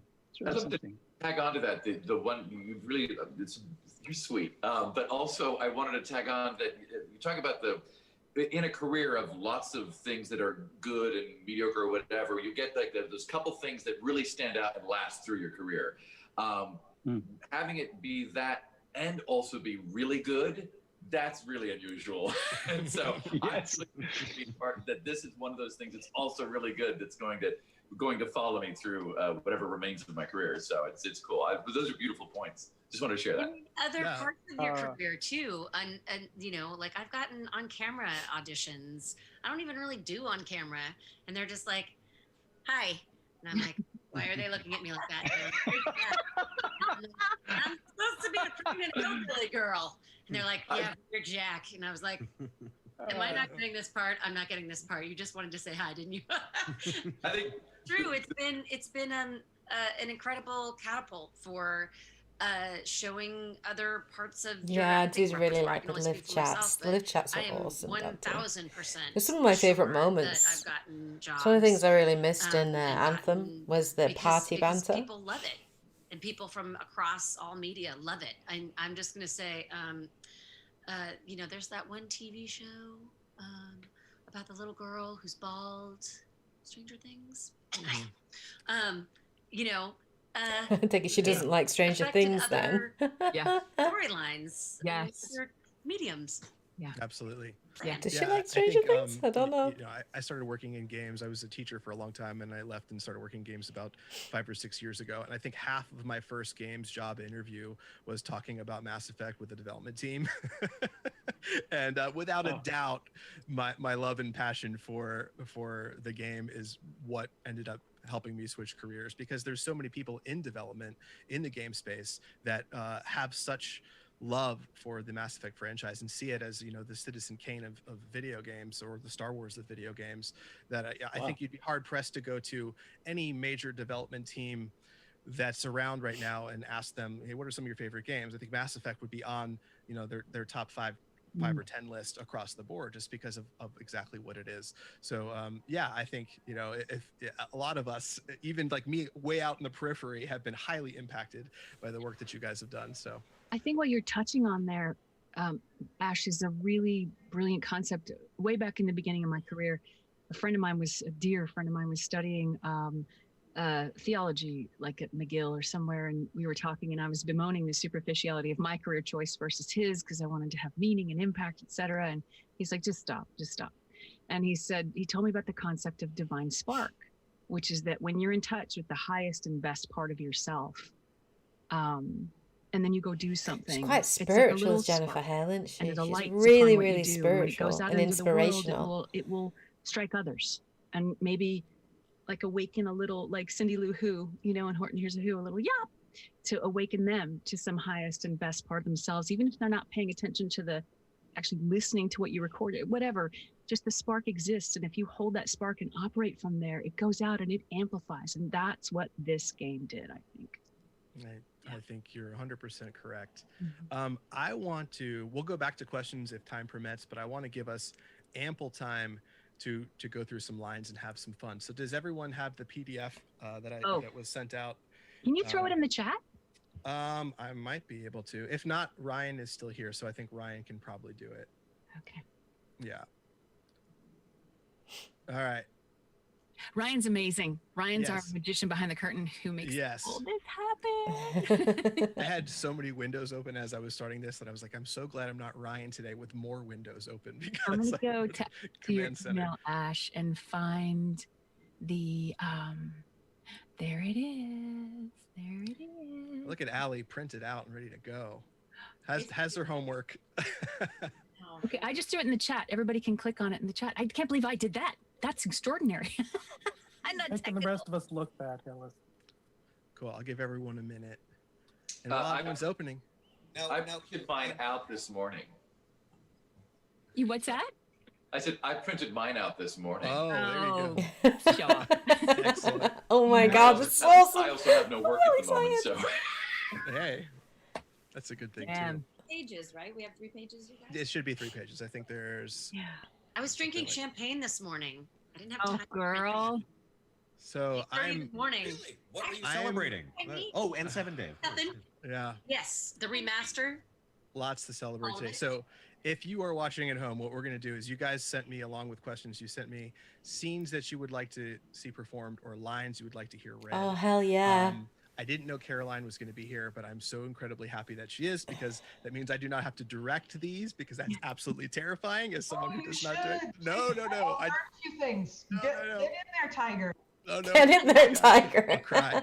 This is going to be really amusing. Caroline, I'm really looking Patrick, forward to and this. Karin are going to kind of tweak these scenes out a little bit, and we're going to have some fun and run through these in any order that we want. We're just going to hang out, read some lines, and have a good time. This is wicked. I've never seen voice actors just do live readings. Let's do it. This Caroline, is the cool. ball is in your court. I love Mark Meer. His face is so expressive, Mark Meer. Whatever you want. His face is so expressive. Oh, so do we want to go down it, or should I just pick any line, or? You can probably what just moves you? Yeah. What speaks to you? Yeah. There's no rules. You don't have a boss today. Yeah. Why don't we start with Steve? We're gonna just shuffle off down to line 8. And what's happened prior to this line is you were running through the ship with Arachnai was chasing you, so you're buzzed right up, and you run into a room, and no one can see you, so you have to let them know what you are, and you say this line. Oh, and that was my all Lord. made up. That's not what happened. That was beautiful.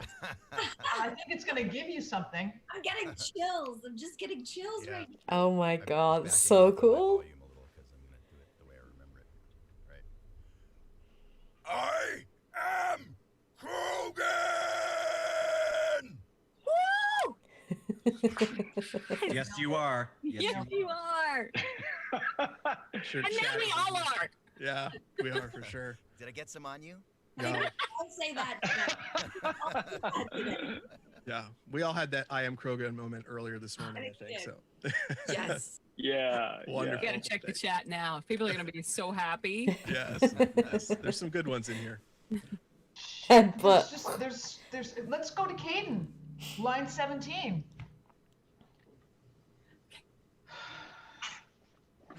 Why is it whenever someone says, with all due respect, they really mean kiss my ass?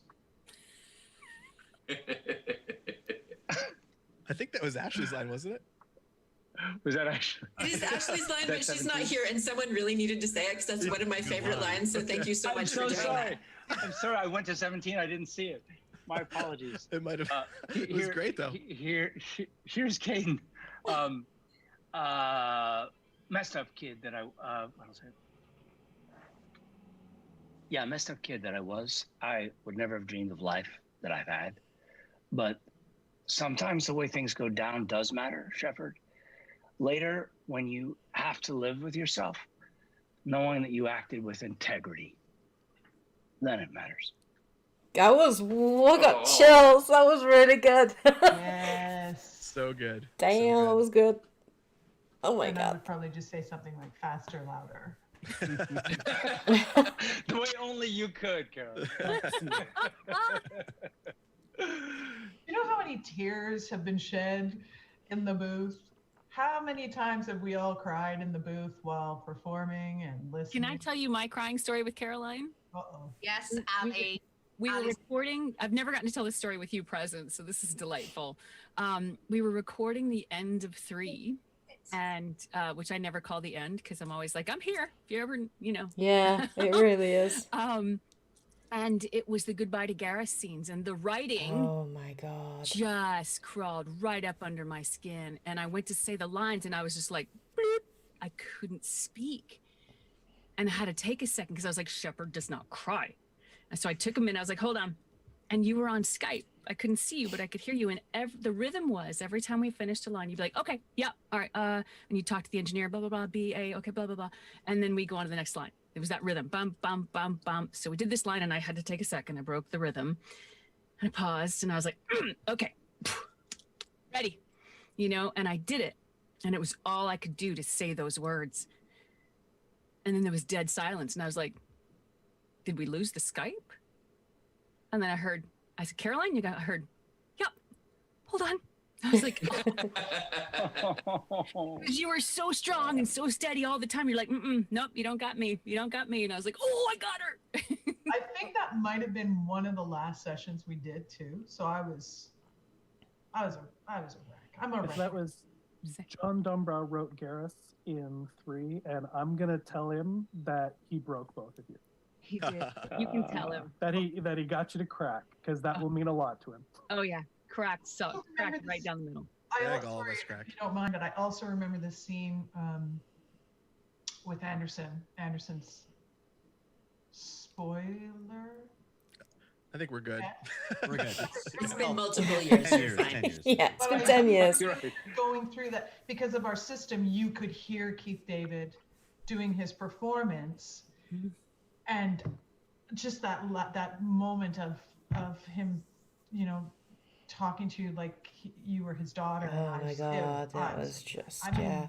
That was the amount of too many tears were spilled. That was one of my favorite moments because you just brought up something really key for the recording. There is experience no for Shepard us. without for Karin. You Am I are allowed to say right, the name of Dante. the system that you came up with?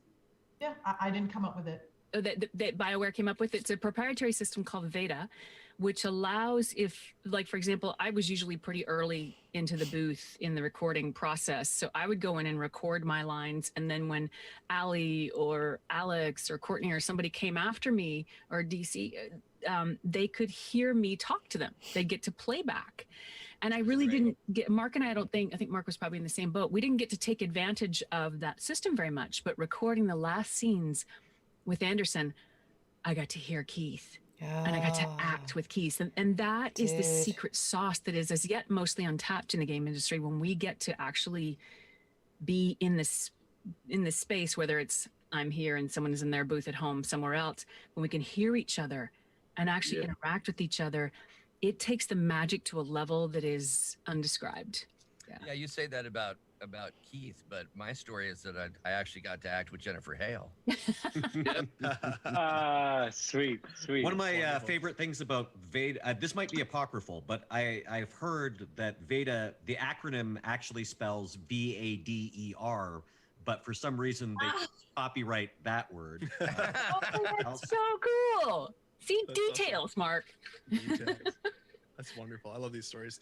You want to do some more lines? We got plenty of time for a bunch. So Go Patrick. Gotta do a Commander Shepard one. We've got to do it. I should go. Yeah, you guys get to pick. Pick one. Make us do it. Voice direct. This is the start of how the stream went wrong. This is Yeah, great. so Caroline, please be ready to just cut our feeds because it's gonna probably get ugly. Let's see. Go, Patrick. What about 13? Who's going to be Conrad Werner? How about Jennifer? Why don't you be Shepard and I'll be Conrad Werner? Okay. Excellent. Yes. Fun.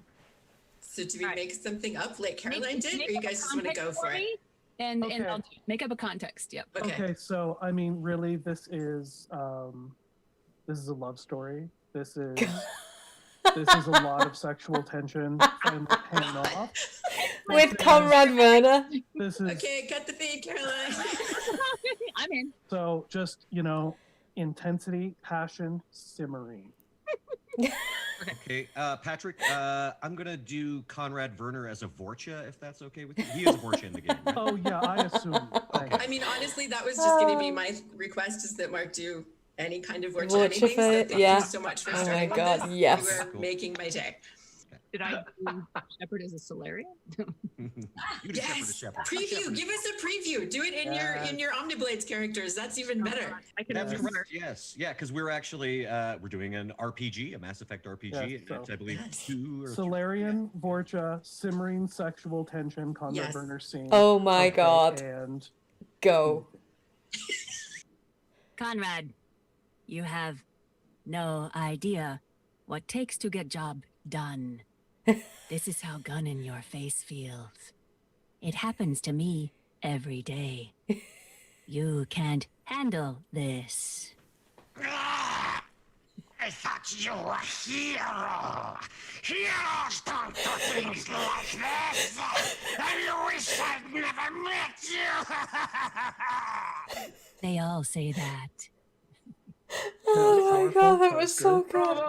Oh my God, that was amazing. Oh my God, that was so good. I'll turn down the gain on this. Or... Oh, Mark, yeah. Jennifer Hale. Just broken the internet, Mark. So good. Oh my God, I'm crying. I'll be with you in a sec. There's normally a technician that does this for me. Yeah. Oh, not anymore, honey. No, not these days. I will say when I said that Jen and Mark didn't get to play off each other very often, one of my fondest memories is of Mass Effect 3 when Mark, when I just shoved basically the entire script of the Blasto movie into random ambience throughout the Citadel, and I knew you were going to be Blasto because you're all or most of all the Hanar, and we were like, okay, well, we have to have the his Elcor partner's hot sister. Oh yeah, Boobin's sister. That's right. Yeah, Boobin's sister. Yep. Yes. And I was like, could it be Jennifer Hale? Because they don't get to talk to each other. I was like, yes. Yes, that's right. And not only that, we had a romance. Yeah. Blasto and Boobin's sister. It was hot. It was kind of one of my proudest moments. That's wonderful. That's wonderful. So good. I don't know if chat's recovering from that one, but we have many more and still have some time. So let's grab something else from the This list. is like the best And part of wow, the I don't know if entire we can top friggin' that one. stream. That one's pretty. I was Oh, gonna that was say so good. that's pretty tough. It is. Well, okay. So speaking of the Hanar, though, number 4, the Grunt line is also one of my favorites.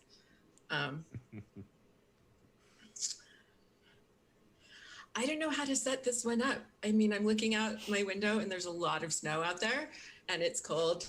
So it is sad, the thing that you're about to say. So maybe just, think of the poor, cold, freezing Edmontonian Hanar and just channel your woe. I'm sad. Hanar can't wear sweaters. I never thought I'd hear him cry. It's beautiful. You're crying. Damn fish dog food shack.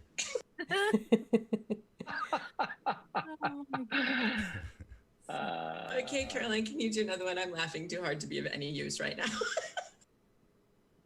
Why don't we go down to line 14? Shepard, the Shepard Traynor combo. Happy to. What number? 14? Line 14, according to my 14. Yeah.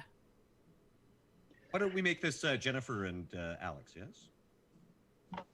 In honor of the mums, I'm all in. Do we need a different scenario, Caroline, or do we just go for the reenaction? Are we As roller it skating? was so wonderful the first time. Oh yeah, we could be roller skating. I hadn't read it, so just give me a second. Let's just do take one, and then I'll.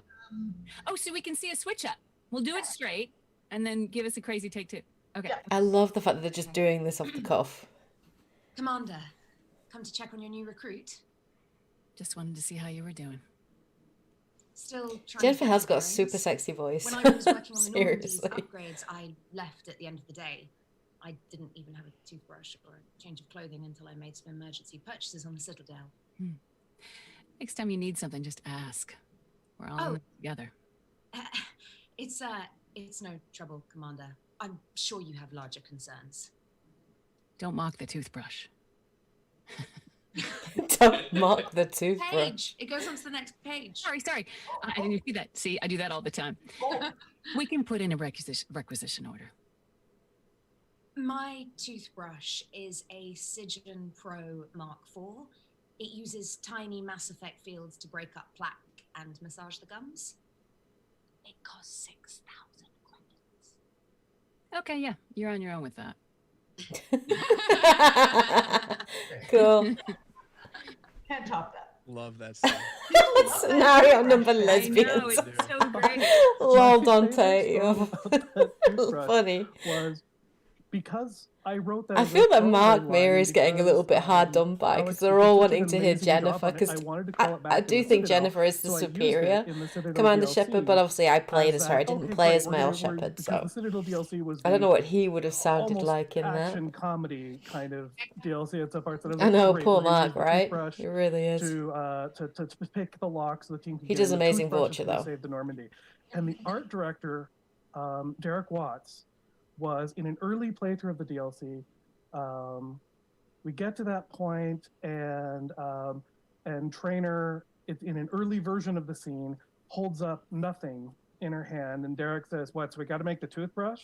Really? It's gonna be like thousands of dollars to render that toothbrush. You know that, right? We got to render a toothbrush just for one thing." And then it gets to, I can't believe a toothbrush saved the Normandy, and Derek deadpans at me, looks at the room, and goes, "Okay, that's pretty good. I'll make the toothbrush." That's it's like, okay, good. I got my toothbrush. That was the work we put in for that. That's I have a random question about the DLC. Whose idea was it to have us find out that Mordin was working on a noir novel? So I think it was Dumbrow's, because Dumbrow. I'll just say, by the time these things are happening, we've been working for a long time, possibly crunching a little, so everyone's getting really punchy. We're a little and punchy. some of it makes it into the game. Yes, and there was a time when I had said, okay, well, I don't know. Mordin he's made his big sacrifice. We made a lot of people cry. Would it really be appropriate to bring him back for anything? I'm not sure. I don't, I really want to honor that and respect that. And kind of the entire team just looked at me and said, "I think Mordin needs like a couple more songs, dude. I think you can just do that for us." So I was like, "Oh, well, all right. If you don't think it'd be disrespectful, I can put in something where he's doing a couple, doing a couple little things, maybe have him working on his noir story." Because again, by that point, you had shown me that you could deliver literally any line. So I was like, yes, okay. This guy was the color of a TV station tuned to a dead portrait. Sure. All right. He can say That's that. right. That's right. That was funny. So good. Okay. Thank you. So we are getting Something on the Citadel as well. Sorry. No, go ahead. Did you get drunk on the Citadel? Is there I remember him in the shower. Not at the Citadel. Well, Grunt and Tally ended up drunk. Grunt got drunk he and ends up Tally drunk got in the drunk. shower, I remember right? that. I remember Grunt climbing up the That's the sweater's statue. line. It was one of the best scenes in the Citadel DLC. Well done. I loved Do you it. wanna Loved it let's- so Let's much. go to line 11. Yeah, 11. We're getting lots of requests for line 11. Everyone wants to get their heart broken. Oh God, no! Don't do that. And so that's Shepard and Thane. Yes, lots of requests for Thane, and you're on deck there, Keith. Line 5 too. We could You, do Mark. that one. Shall I be Shepard in this one? Yes. Oh, yeah. Okay. You all set, Keith? I am ready. You've been killing since you were 6? Of course not. I did not make my first kill until I was 12. It was my Drell Mitzvah. Today you are an assassin. That was a good one. That was really good. Let's do that one more time, please. Okay, yeah. Have a little more compassion when you ask that. And Oh, then sure. your response, if it can be more like, no dummy, Keith. So Yeah. like I was 12, you dummy. Okay. So just let's Okay, see what all right. happens. What's wrong with you? You've been killing since you were 6? Of course not. I did not make my first kill until I was 12. That's it. great. That was thank you for that adjustment, Ken. You guys just witnessed the power of a voice director. Oh, so cool to see. Up. Right. Yeah. Did you say 5 next? Yes, 5, if we can. There we go. Yes. Now that Keith's warmed up. Yeah. Oh, yeah. And I believe it's Amonkira. Thank you. I could be wrong though. Dumbass. This is Yes. it's Yeah, that would have been Amonkira. awesome. Yeah. Amonkira? You go, however the spirit moves you. We've had no Legion yet. We've had no Legion and no Liara. We need some Legion and some Liara. Shame we haven't got Tally with Legion. Amonkira, Lord of Hunters, grant that my hands be steady, my aim be true, and my feet swift. And should the worst come to pass, grant me forgiveness.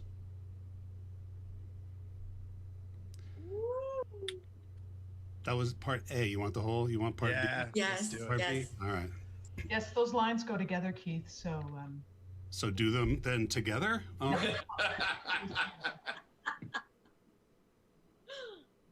The body is not our true self. The soul is.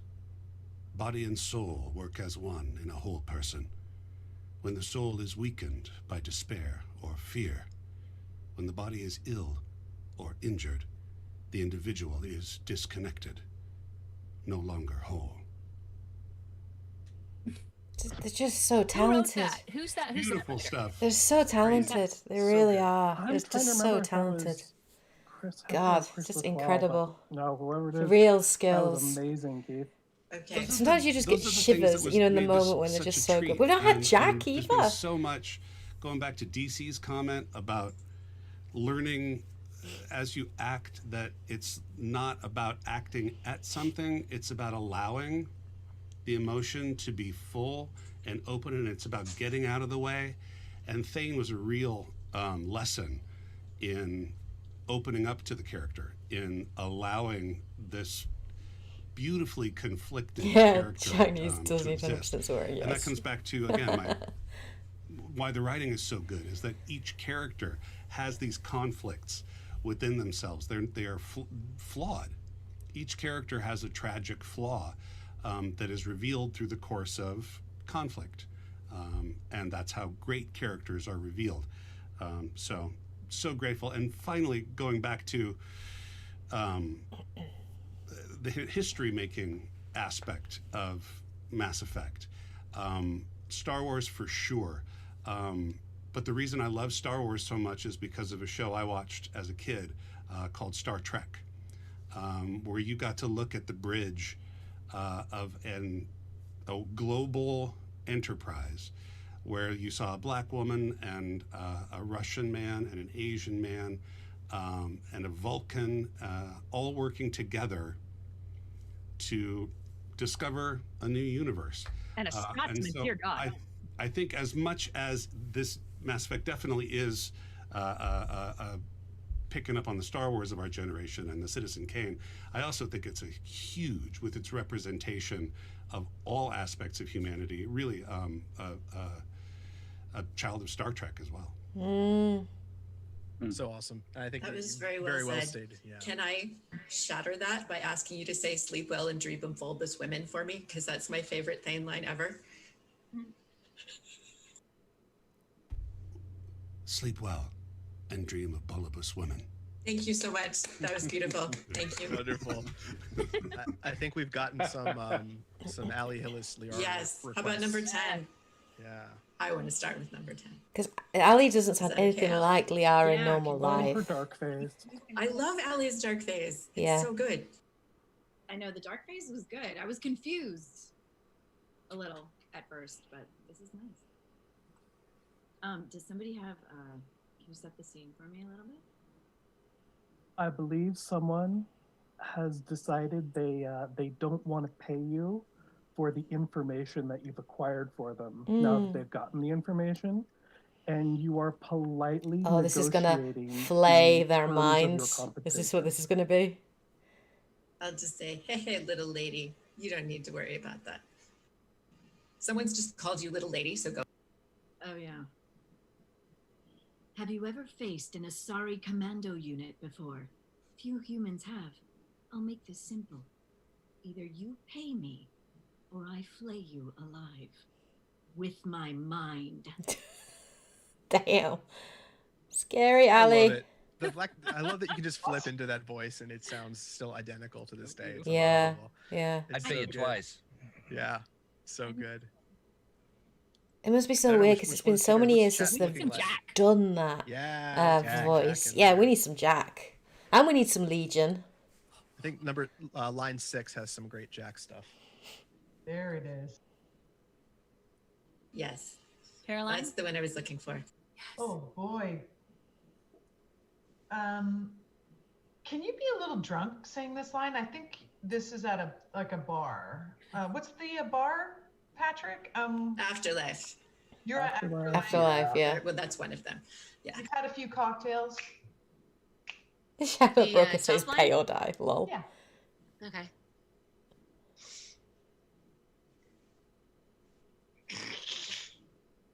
I've been around. Ran around with gangs. Wiped out some gangs. Joined a cult. Kept the haircut. Nice. That was Can brilliant. I hear the other two? Because That little hiccup was Yeah, I was going to say, can we just roll into those? Because those are. Yeah, I've been around. Ran around with gangs. Wiped out some gangs. Joined a cult. Yeah, kept the haircut. I'm gonna beat you till candy comes out. Hey, Edie, nice body. Now you look like a sex bot instead of a sex toy. Oh, that was Those awesome. lines worked with the drunk. They really do. So Yeah, good. that's like They me do at any really, party. No, really I'm just- work. That's wonderful. Can we also, I would also like to pause to note, champagne, more Ali, but also how much trouble Patrick caused by the whole on the pool table stuff with Jack. I The two got in of you. trouble with Localization was like, what are they doing on the pool table? And Patrick's like, no, nothing, never mind. They're just because there's playing one- pool. They're playing pool. There's a line. There's a line in the Citadel where it's Shepard is dancing, and if you're in a romance with Jack, Jack says, "Save some of that energy.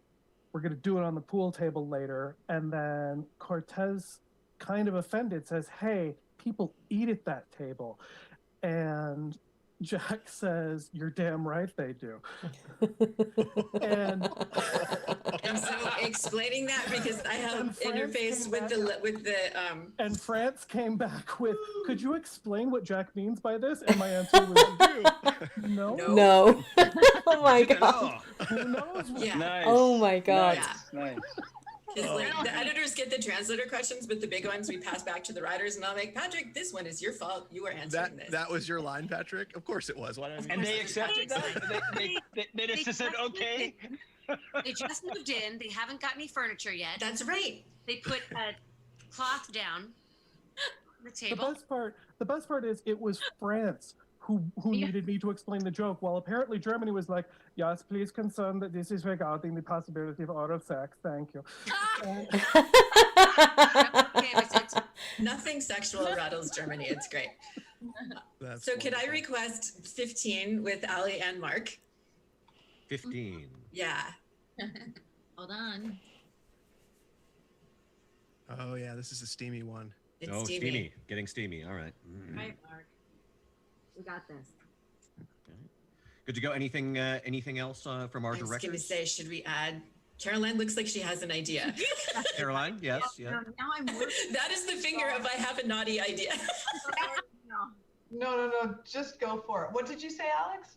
I said, do it, please. Now we've had the oral sex. I'm ready for more. Yes, we're all warmed up. I just mean, if you have a good idea, I feel like now is the time, Caroline. You went like this. Ali's had a bit of drink. I feel like this is very positive for the happy day of the happy N7 World Day. Well, there's nothing you can add to this. It's really not. It's just lovely lines of dialogue. I think you just need to say it from the heart. Right. Maybe So you guys can just be really happy that today's a really good day for a number of reasons. Okay, so you're asking me to not butcher the writer's work. This is going to be really weird to him, male Shepard trippingly off the and Liara. It's going to be really weird. I can't do that right now. All right. Allie, you ready to go? I'm so ready, Mark. I am Okay. the commander. Dude. Friends doesn't cut it for me anymore, Liara. Well, that sounds serious. I am serious. Whatever happens, I'd like to spend my life with you. Then you're extremely lucky. But I feel that way too. Oh, I did a shower. That was so steamy hot. Yes. My monitor was To the scorched. pool table. To the pool To the pool table. table for 2 minutes. I need to start dancing now. Sorry, dancing. Guys, was there a conscious decision to not romance Legion? Because there's a lot of upset people out there about that. Yeah, there are. I'm sure there's mods. There's mods that you can. A lot of Are there that like to voice Voltage that? problems. Yeah, a lot of creative reuses of "There Was a Hole." Who said voltage problems? That was really good. That was me. I'm sorry.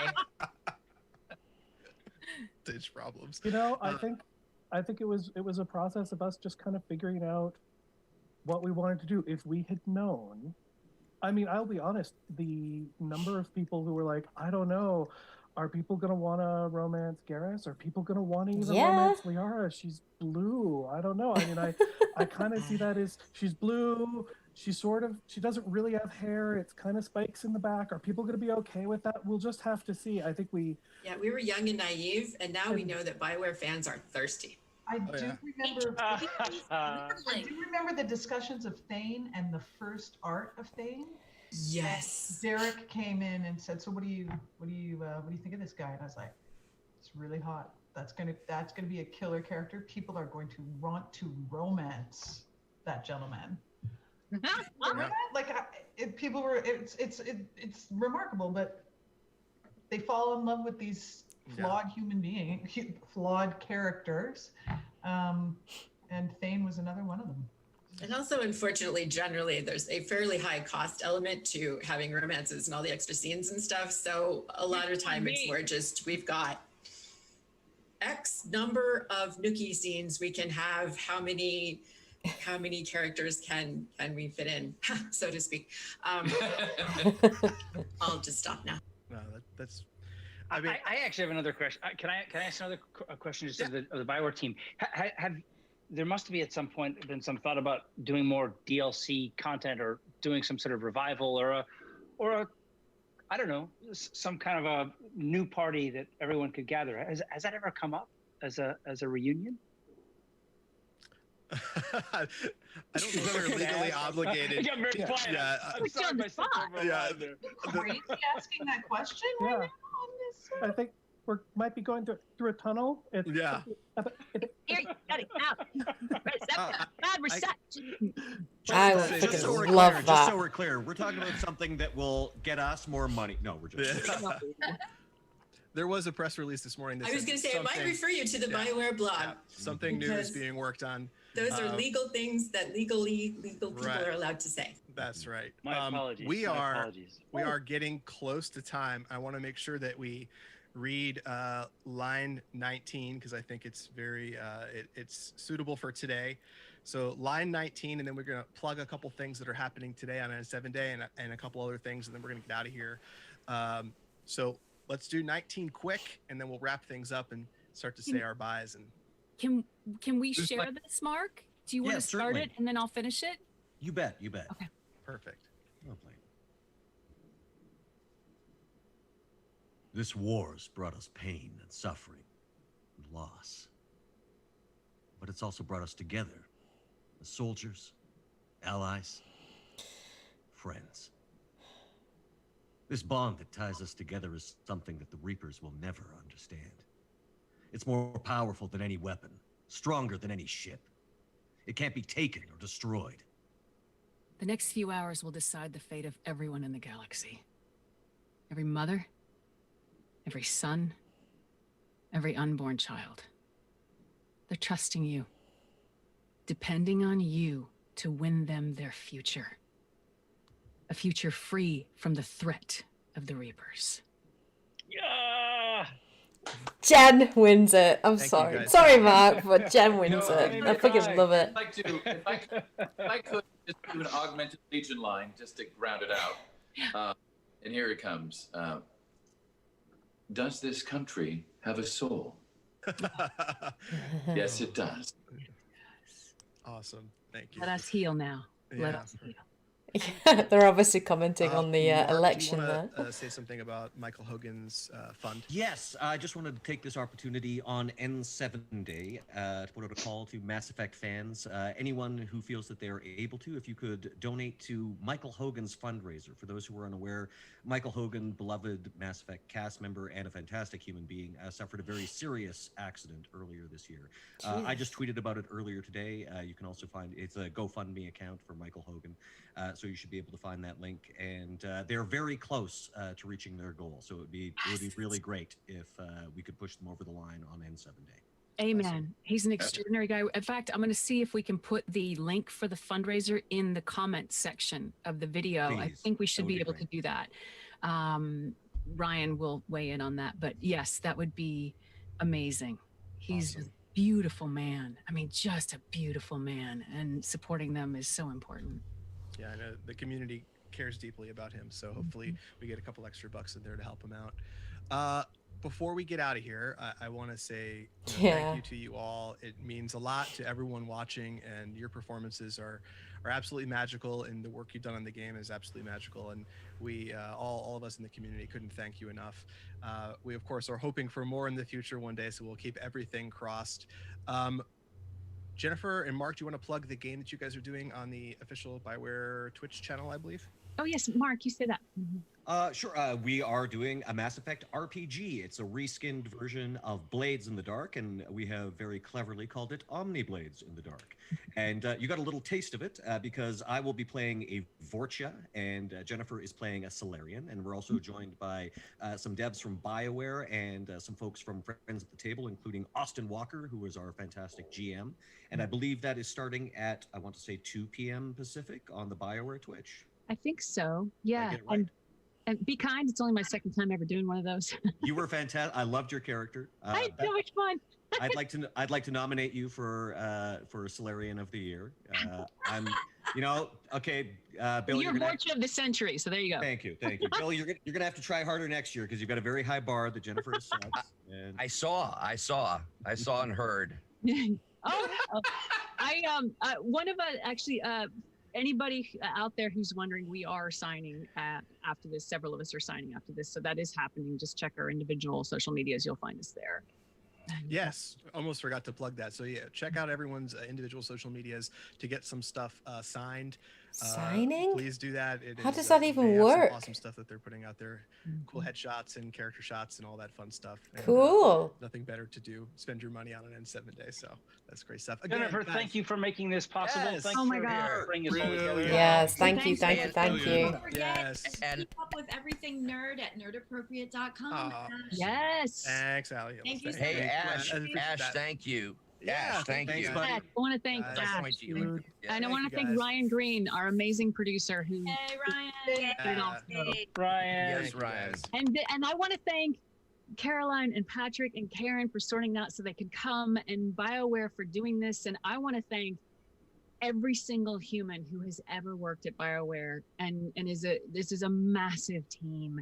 I want to thank you all. I want to thank this community and every single human who's plays this game. I adore you, and I'm so grateful to you. We get to do what we do because you enjoy that. And thank you for letting us live in your world. Thank you. We need a group photo. Oh yeah. Here we go. Everybody, a group photo. Everybody get out your cameras, whoever is watching this. And here's the photo. Are you ready? Here we go. I'm getting my notes. Okay.